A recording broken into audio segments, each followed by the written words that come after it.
France Bleu Limousin.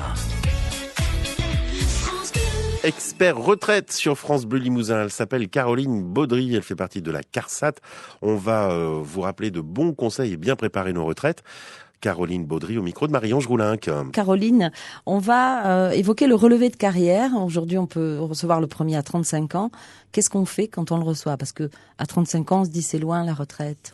Alors effectivement, dès 35 ans, vous recevez un relevé individuel de situation qui vous permet de voir déjà si les premières activités que vous avez eues dès votre plus jeune âge sont bien reportées. Donc sont reportés sur ce relevé de carrière les salaires qui ont été soumis à cotisation retraite lorsque vous avez été en activité, mais également les trimestres que vous avez cotisés, donc tant par votre activité salariée, mais également si vous avez été en maladie, au chômage ou que vous avez eu des enfants pour les femmes par rapport au congé maternité.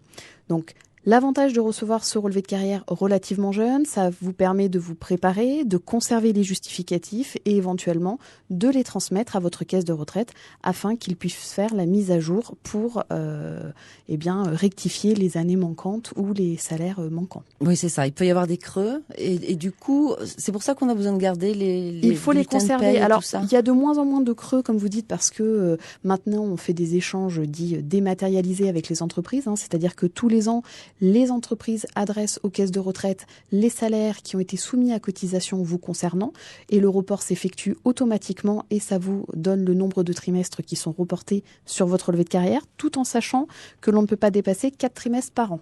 Oui, donc absolument. voilà. Donc il y a de moins en moins d'erreurs, mais c'est vrai que voilà, on invite l'ensemble des gens à conserver ces justificatifs et 35 ans, voilà, ça permet vraiment de les conserver puisque quand on arrive au moment de la retraite, si on ne les a pas conservés, la problématique que l'on peut rencontrer, c'est soit si votre employeur existe encore et que l'année était manquante, vous pouvez demander une attestation de paiement pour que l'on puisse reporter l'année concernée. Si l'employeur n'existe plus, que vous n'avez plus les bulletins de salaire, les caisses de retraite ont parfois des archives et donc peuvent faire des recherches. Si par contre on ne retrouve plus rien, cette année-là ne sera malheureusement pas reportée. Donc il est vraiment impératif de conserver ces justificatifs.